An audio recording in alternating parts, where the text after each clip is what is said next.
Hello, there goes my voice. Welcome to White Birch Tarot and Astrology. This reading is for April 10th. I really have to get it. Let me look at my phone. I'll say April 10th and 11th and 12th. You know what?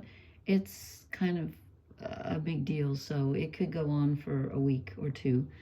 I'm going to talk tonight about something astrological and do some cards, but I want to start off with two quotes. I'm having a heck of a time making up my mind tonight. You would not believe how long I have thought about which. I can't find the quote that I want for this energy, but anyway, here's two. I don't know who said this. Time isn't a straight line along which we travel, but a deep dot in which we dwell. Okay, and then I don't know who said this one either. I think this might be Richard Rohr, R-O-H-R. We grow much more spiritually by doing it wrong than by doing it right. That just might be the central message of how spiritual growth happens, yet nothing in us wants to believe it. Okay. So I just want to show you, this is the strangest night. I had technological problems. I could not make up my mind. I got 3 decks out. I'm still reeling from that eclipse. Okay, so tonight and tomorrow and probably the next day, we have Mars conjunct Saturn in Pisces. This is a pretty big deal. The last time they were together in Pisces was 1996. Okay, and I just want to point out again, look at this chart. All the planets are together. Here's Pluto in Aquarius.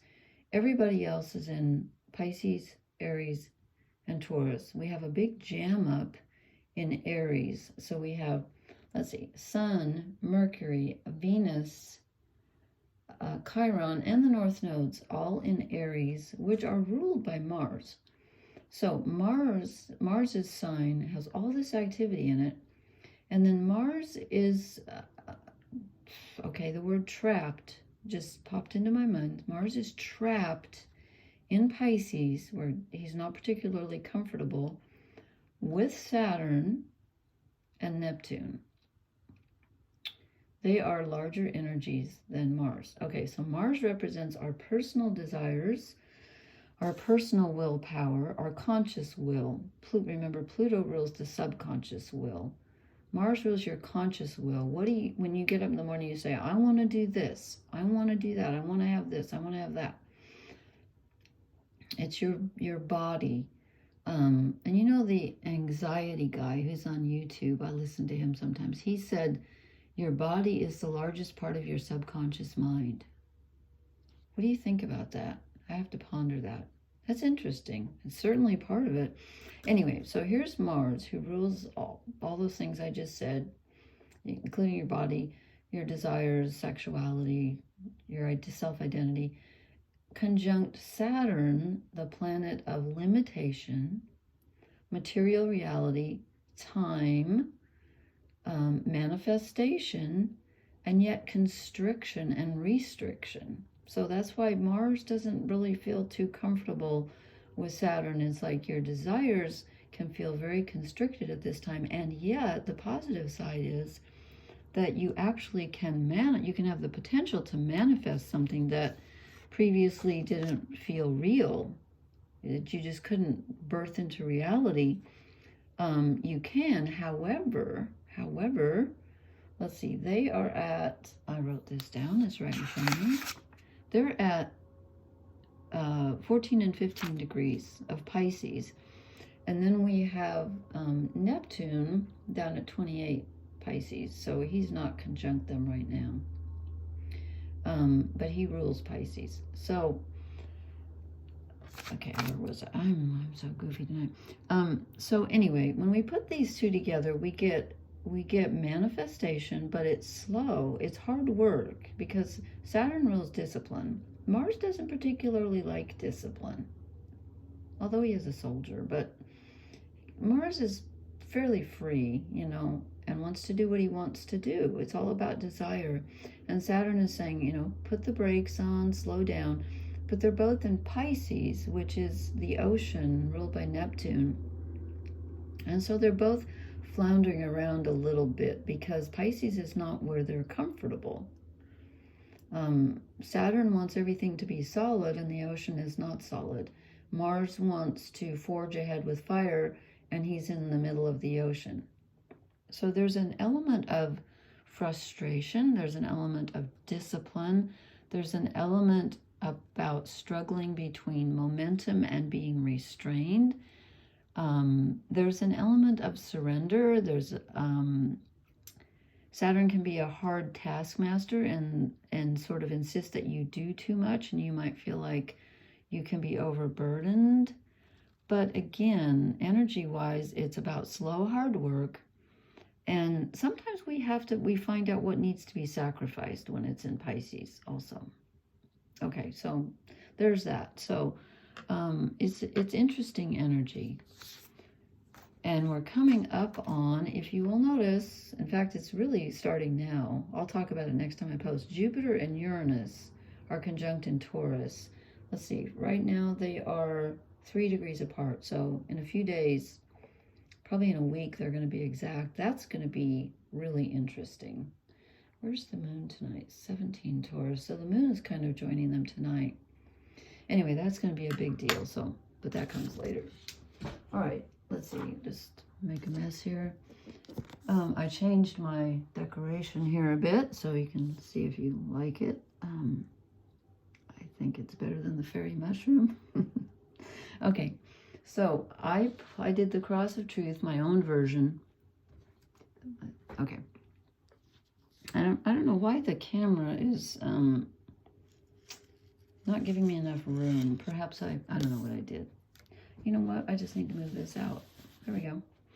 Okay, so this card I drew for us. What are we feeling right now? And I get the Page of Cups. You know, it's really weird because when I sat down, I said to myself, this energy feels like trying to grab onto a slippery fish. So perhaps I manifested the Page of Cups because here we get the guy with the fish, which is an offering. It's an emotional offering. It's a new emotion. It's very fragile. It has to be nurtured or it will disappear. But it's a gift. But it's a very tender emotion. And again, it has to be nurtured. This is the way we're feeling right now. Okay, then I asked what energy is sort of blessing us or covering us right now. And I get the 9 of Swords. And I bought the smelly book that Gemma on Gemstone Tarot refers to. So now I'm trying to memorize what all the cards, which astrological signs and symbols they represent. I don't know that I can do all of them because there are 40, ace through 10 cards. But I do remember the 9 of Swords is Mars in Gemini. Mars is not in Gemini right now. Mars is in Pisces, as I just said. But this is the card of worrying. And this card can also be being very self-critical and hard on yourself. And I'm thinking about Mars with Saturn. Saturn can really beat you up because he's the god of karma, the lord of time. And you can look back with regrets and go, oh my God, what did I do? Or why didn't I do this? So this is kind of the overall energy, which isn't really pleasant. But then I asked what this is based on. What's our challenge? And I'm getting the 10 of Cups, okay? And so I'm getting, this is what we want. This is what we're trying to manifest. And see, I've already forgotten now. I thought I had that memorized. I did, but I just forgot it. But the weird thing is I drew 2 cards that represent where the planets actually are right now. Because the 10 of Cups is Mars in Pisces, which is just what I was talking about. That's what I'm posting on tonight, is Mars conjunct Pisces. And I draw the card for Mars in Pisces, which is manifesting your deepest desires. So apparently there's a really positive, and as I said, every aspect has a positive and a negative, just as every sign, every planet, they all have positive and negative sides. So the positive side, apparently Mars in Pisces can manifest your deepest desires, because that's what this whole thing is based on. That's what we want. Of course, that's what we want. But this is telling me that we can get this with Mars in Pisces, conjunct Saturn, especially. It just might not feel like it right now because with Saturn there's a tendency to be really hard on ourselves. Okay, then I drew the star. I said, what energy do we need to let go of? What do we need to leave behind? And I get the star. I also asked, I said, where are we coming from? The star is Aquarius energy, but this is faith and hope. I hope you can see this. I've got this on a different setting. I hope you can see this. So certainly we don't want to abandon faith and hope, but you know what? What I'm thinking is, instead of hope, sorry, I'm all jittery tonight. What I'm thinking is, instead of hoping, we need to just know. We need to believe. We need to have faith rather than hope, because hope is sort of a hollow, you know, a hollow thing. And faith is more real, like sturdy, like the rocks.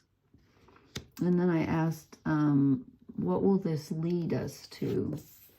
And I got the Fool. Remember last time I got the Fool? And last time I got the Star too. It was that other deck with the 2 eels in the water. That's the deck I started with tonight. And I actually drew the Star.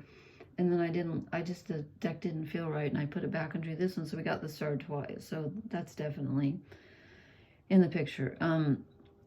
So again, we're moving toward surrender. The Fool is about letting go of the things that don't matter. Just packing up what really matters to you and jumping. Again, this requires faith and a certain amount of surrender. It's just, you know, it's jumping and not knowing where you're going to land. And with Mars and Saturn in Pisces, that's that feeling of being adrift in the ocean, you know, with the waves coming and you don't know where it's going to take you. So that's kind of what we're headed for. And then this card fell out, and I don't really see where it fit in because I didn't know where to put it, but it's the 4 of Wands, so I'm going to count it. Let's see what they call it in the smelly book. Venus in Aries. Okay, that's weird because Venus is in Aries right now. Completion, having achieved something. I'm just reading from the smelly book. It's actually called the Tarot Handbook by Angelus Arien, Arrien. Anyway, I'm not saying I recommend it. It's kind of weird, but it's interesting. Okay, so the 4 of Wands is moving to another level. Venus in Aries. Venus is our relationships, what we desire, or I should say what we love, because Aries is desires and action. So it's putting the two together. So there's a lot of manifesting going on here. The only thing we really need to worry about is this these mental thoughts that are plaguing us and are, where to go, the Star. There's a certain amount of a lack of faith, but actually we can manifest at this time. We really can. It just doesn't feel like it because you have to kind of surrender your personal authority just a bit and give over to something larger. And then I don't know why I felt drawn to pull 3 archetype cards because I don't have the book for these cards, even though they're awesome. But I'm just going to show them to you because I think they're really interesting. We get Eros, which is very interesting because Eros is love, erotic love. So Venus in Aries, 4 of Wands, is very much that. Mars in Pisces is very loving, as you can see. So there's a great element of, and you know, just keep interrupting myself. There's a great element of desire with this Mars-Saturn placement because Saturn is the world, it's material reality, and Mars rules our desires. So we want to manifest at this time. And then I drew the Creator, which is interesting. And again, I said before that, you know, Pisces is all about being artistic. So this is a great time to create something artistic. So perhaps that's why we get the Creator. And then I drew this card, wanted to come out, the Womb. So, and you know, Pisces is ruled by Neptune, which rules the ocean. And that's where all life came from, is the ocean. It's the mother, it's the great mother, the ocean. So even though this card doesn't look like the ocean, it is about the womb. You know, when we're in our mother's bodies, we're in the placental waters. We're always in salt water when we're born. So I like that there's a kind of a pearl in this womb. And then on the Arrows card, we have a diamond in what looks like kind of like a womb. So, yeah, interesting. I'm just going to draw one oracle card just for, I'm tempted to draw one of those little animal ones, but this is very interesting energy. I feel wiped out, and yet kind of, I shouldn't say hopeful because I just said hope was empty. Not hopeful, but just like I'm being kind of invigorated finally. We get serendipity. This is when, you know, luck. This is when, right, divine timing is what I would call this card. So, and again, we're having Jupiter and Uranus come together on the 17th. Jupiter rules luck. Jupiter rules serendipity. And they're both in Taurus, which is an earth sign, which is all about manifesting. So I think this is a really good time to do something that you love, something creative. Try not to worry about the outcome so much as the action. It's what you do, not how, like, try to let go of the outcome and just get involved in the creative process itself. The doing of it will bring you pleasure more than what you actually, you know, create. It's the creative process. So, you know, think about that. And, I don't know, it's kind of, the cards are kind of all over the place, and yet they make sense to me. And don't forget, right now, we're the Page of Cups. So, you know, you've got an idea, you've got an emotion, you've got an artistic, an inspiration. Go for it. Go for it. See if you can create something. Okay. I guess I don't have anything else to say. So I was going to say something else. Oh, the Mars-Saturn conjunction is also semi-sextiling, which is a 30-degree aspect, which is very positive. The North nodes, which are in Aries at 15 degrees. They're exactly doing that tonight and tomorrow. So that is very positive for the future. Just wanted to throw that in. So a semi-sextile, again, is 30 degrees. A sextile is 60 degrees, but they're both positive. Okay. All right. Thank you so much for watching. Please hit the like, share, and subscribe buttons. And I will talk to you later. Okay. Blessings. Good night.